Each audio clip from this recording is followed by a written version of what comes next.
This is Living Catholic with Father Don Wolf. This show deals with living the Catholic faith in our time, discovering God's presence in our lives, and finding hope in His Word. And now, your host, Father Don Wolf. Welcome, Oklahoma, to Living Catholic. I'm Father Don Wolf, pastor of Sacred Heart Parish and rector of the Shrine of Blessed Stanley Rother. The news has been full of killing lately. We were first inundated with the reports of the man who shot up the Assumption of Mary Catholic School in Minnesota. That's an especially sensitive area of concern here in the diocese where we have so many schools. And now there are the ceaseless reports as well as the gruesome video of the killing of Charlie Kirk. While random murder is nothing new in our society, and while there have been other times in our history in which high-profile killing seemed to become common, these events capture the headlines because they capture our interests here and now. So it's profitable to consider what they might mean for us and how we might respond. The first thing to consider is that this is actually nothing new.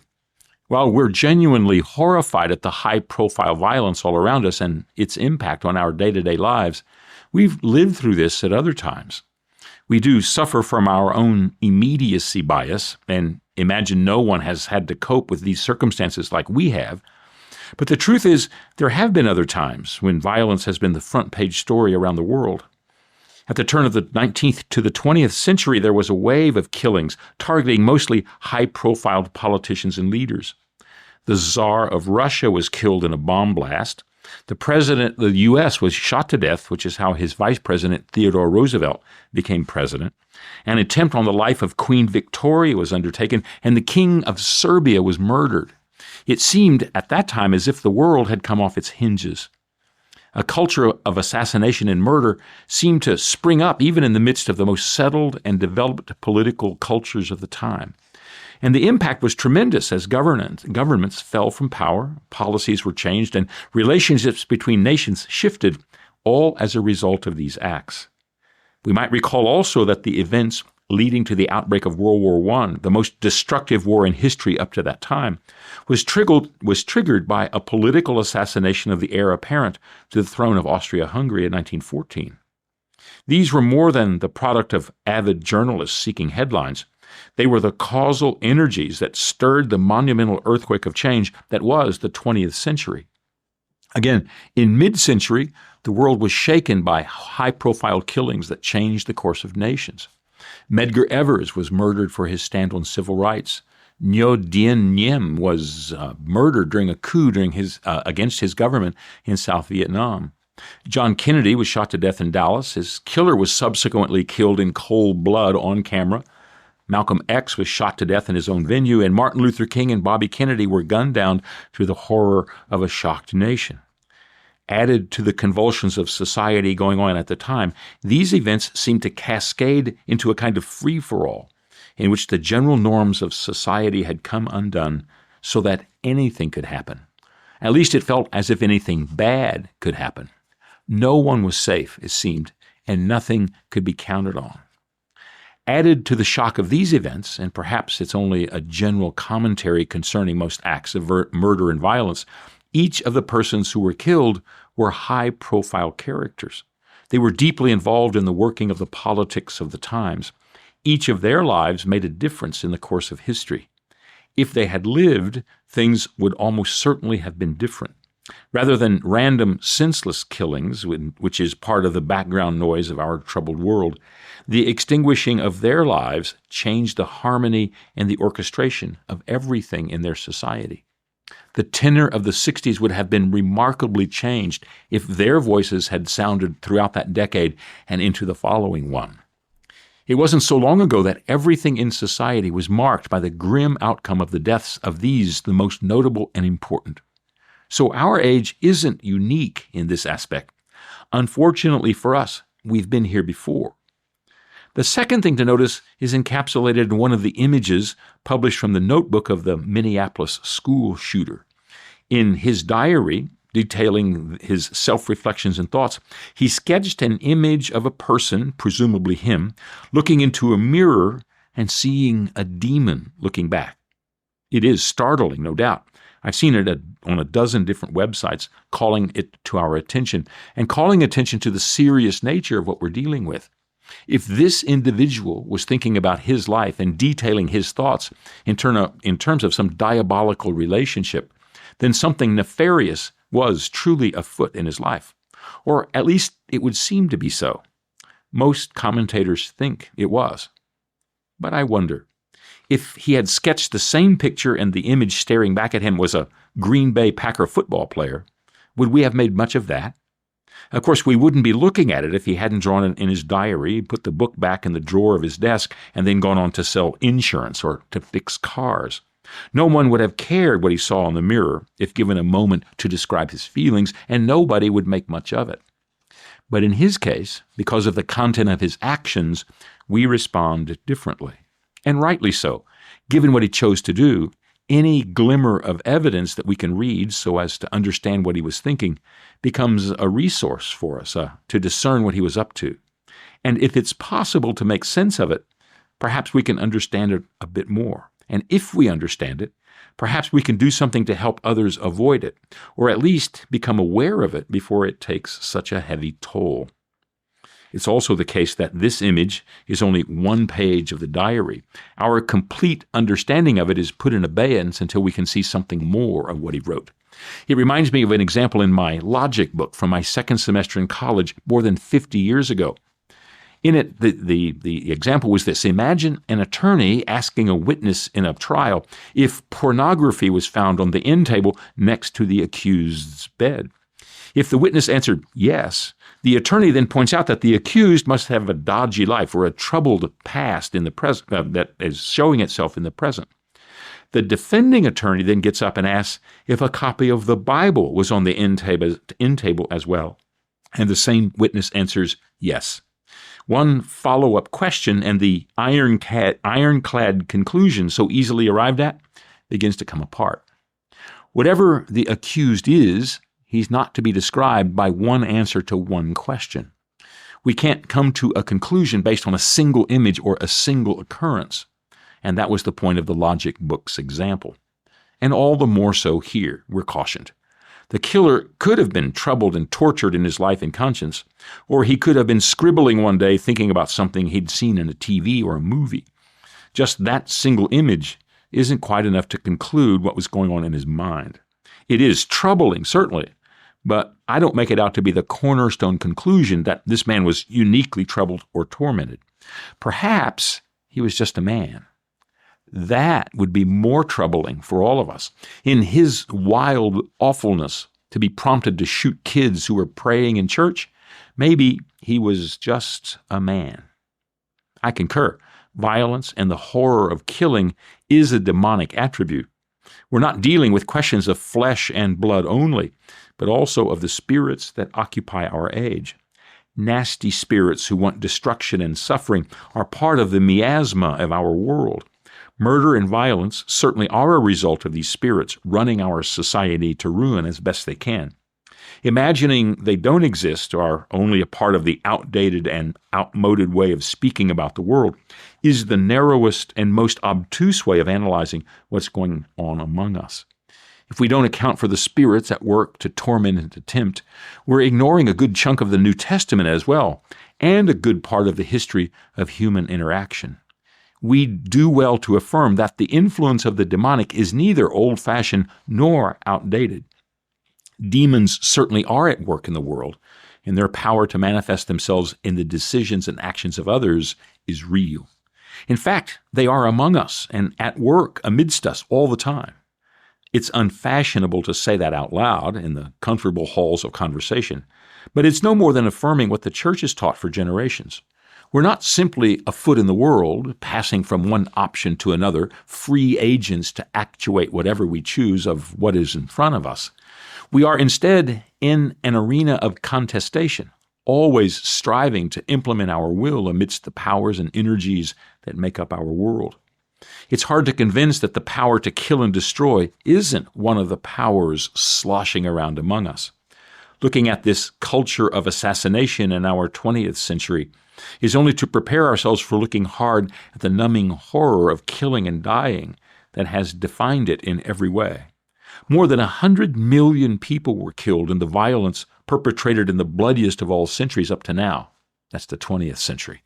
They were prompted, in the most part, about 99%, by the twisted logic and evil leadership of generals and prime ministers and party secretaries who promised better lives for their people if only they would hitch their stars to the power of destruction and the forces of death in the world. These men promised and then delivered the deathly power available to them. It produced horror and suffering so awful we can still hardly read about it, much less open our imaginations to the fact that it was real and touched the lives of billions of people. And we don't have to imagine demons or the horned creatures that look back at us in mirrors to describe the power of the demonic at work. Look at the descriptions of those who were possessed by demons and then healed by Jesus' ministry. They were controlled and tormented by invisible powers at work in their lives, unresponsive to the will and intent of the person himself. They were boastful and cowering, destructive and mean to those who were possessed by their power. Looking at so many of the political movements of our age and their results, especially in how much those who espouse the causes of these movements inflict suffering on themselves. As a side note, just take a look at some of the most prominent advocates of them and how they've altered their bodies and presented themselves to the world, often at great personal pain. We can make the case that any description of the demonic is as much at work among them as in any of the tortured individuals Jesus encountered in his ministry. The demonic doesn't only have to be a scare of disembodied voices or ghostly things happening in the dark. Rhetoric that shouts violence, movements that dehumanize their enemies or themselves, excitement that pushes past any human measure, or power unconstrained by justice, all of them can be the comfortable haunt of demons at home in the destruction they love. A corollary of this awareness is to appreciate, oddly, our invitation to baptism. Among most people who have some measure of attachment to the faith, they regard baptism of their children as one of the family rituals they get to, sometime after their kids are born. It's not exactly dispensable in their mind, but it's not regarded with any notion of immediacy.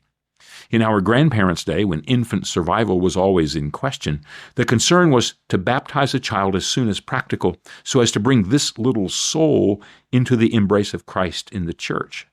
Now, when there is virtually no worry about the prospect of tomorrow, the hurry to the baptismal font has slackened. It's not thought to be that much of a concern. But if we're aware we live in a world awash with the powers of evil, ready to attach its tentacles to us at any time and from all sides, baptism begins to matter, and at once. To pour the embrace of Christ over the fragility of an infant makes perfect sense. After all, the purpose of the life of faith is not just in the hereafter, but is for the right now and right here as well. We can think of evil as the invasive threat of, Johnson grass. It's always there, right across the fence. It'll be among your yard and in your garden unless you actively root it out, just because that's what it does. The capacity to invade and spread seems most likely and most purposeful when the environment is most stressed. So awareness has to be heightened when things seem least likely to be a threat. And if we don't take precautions, especially with what ends up in our garden, and we don't cultivate carefully and pull out what doesn't belong there, eventually our gardens will be Johnson grass and nothing else. Imagining the threat of evil to be pervasive, baptism in this environment is simply caring for your child in the most appropriate way. The demonic is present. The promise of Christ overcomes it. But we're all susceptible to its power in our lives, and especially when we open ourselves to its attractive power to be at work in our lives. It may seem odd to imagine that such a power would be attractive. What would it have to offer us? And the answer is straightforward. Violence and destruction have the power to coalesce and direct. Think of the power World War II had on the formation of the contemporary United States. When the Japanese bombed Pearl Harbor in 1941, the violence and death resulting there united the nation. Alternative voices were silenced and confusion was subsumed in a sense of national purpose that carried everyone along in cohesion and unity. Those alternate voices weren't silenced, but they were drowned out in louder voices. Other points of view were not extinguished, but they were placed on a framework in which the surging convictions about war and response dominated. Violence brought about purpose. Not only that, it created a new scale of value. In 1945, when B-29s were dropping thousands of tons of incendiary bombs on Tokyo, causing 100,000 deaths in one evening, the 2,300 casualties at Pearl Harbor were invoked to justify the killing. Violence does not only cause death and destruction, it captures our eyes and directs our thoughts so that we begin to reason and decide uniquely. World War II made the modern United States. It made the world we know.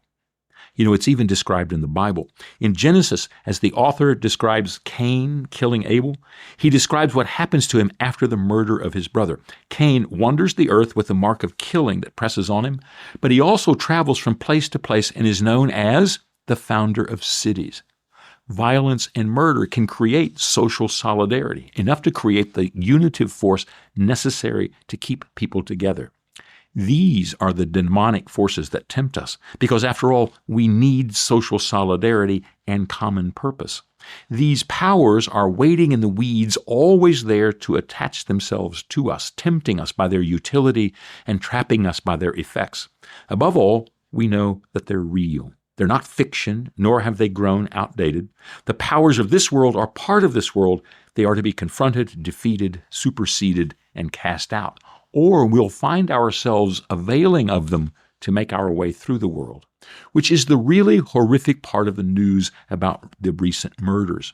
We don't have to imagine demons possessing the mind and will of somebody in order that they be convinced of their need to extinguish the life and thought of another. The power of the demonic is as conformal to human acting as ideas and urges. Grabbing a rifle to aim at my enemy, convinced he deserves to die, is as human as waving flags and as historical as an inauguration. That's what's truly awful about what we're experiencing. We'd like to think it's the provenance of monsters, an eruption of the horrible and the bestial, and a product of the horrible circumstances of our time. And it is true, our time and circumstances have produced these hideous news stories, but they're not new.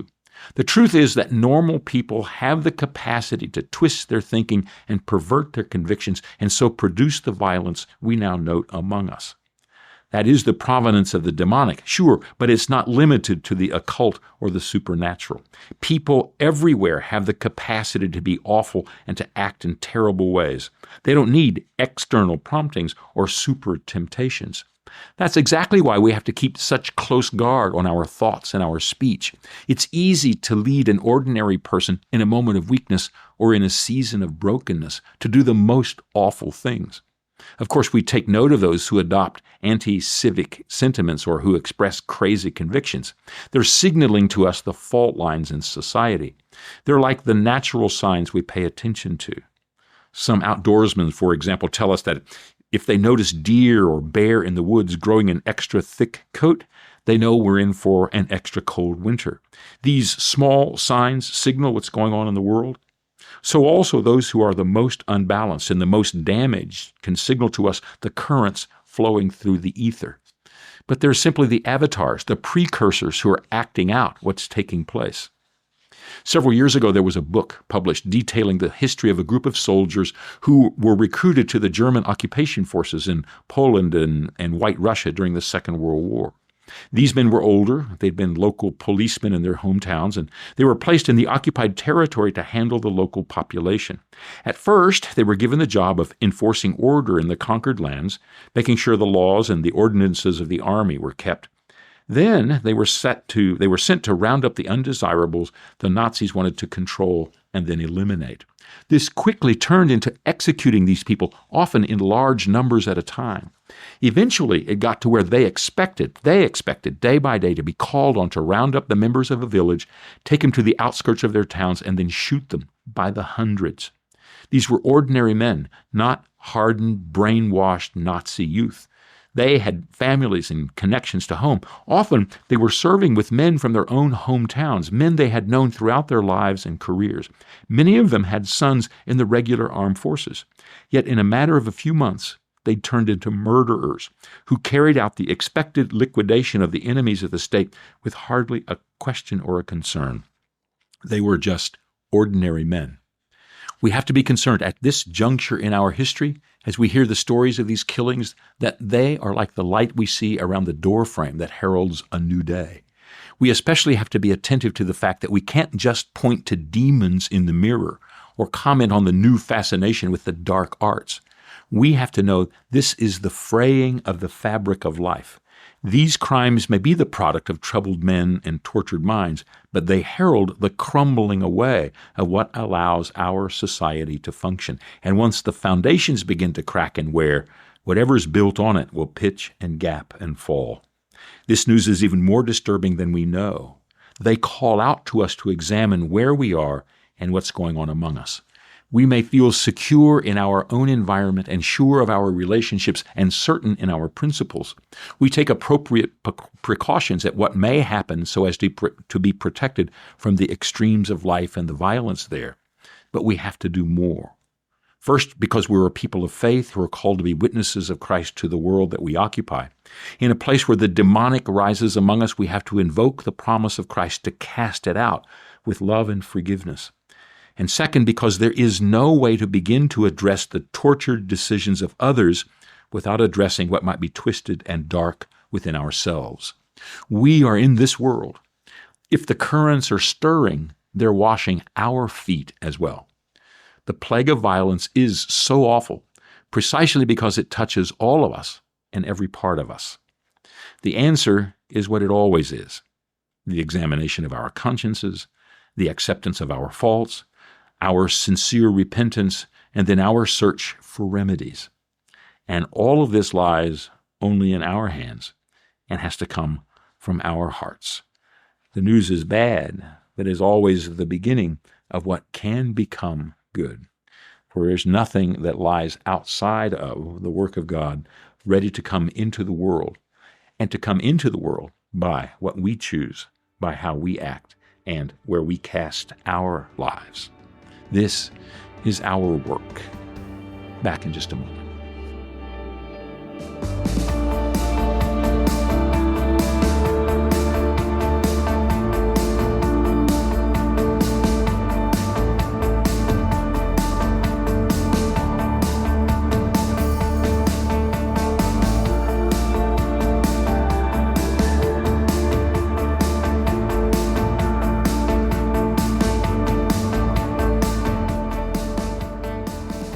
Welcome back to our final segment, Faith in Verse. We have a poem today called Guadalupe. The famous mantle hangs above the sainted altar. This image, silent and warm, the eyes never falter. Her image assures those of us who come that we're welcome, expected as one. Our troubles, our tears, our moments and days are the gifts of her countenance, her ways. Here she is the window to the divine, to see the works of God and Him enshrine. In the commonplaces of our lives, we ask to know the beauty all others know and grasp. Her body bore Christ to the world, and thus she becomes the mother of all of us. And we kneel before the image of her joy. She is our great doorway, ayer y hoy. That's Guadalupe.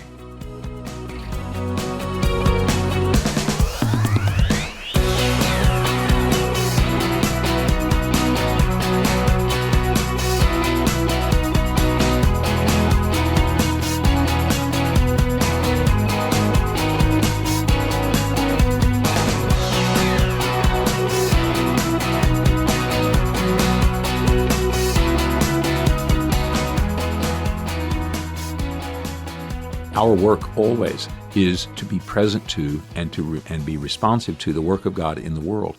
That means that we cast our minds, our hearts, and our souls into the hands of God to know His will and to do it, which is, after all, the passport to happiness and the pathway to heaven.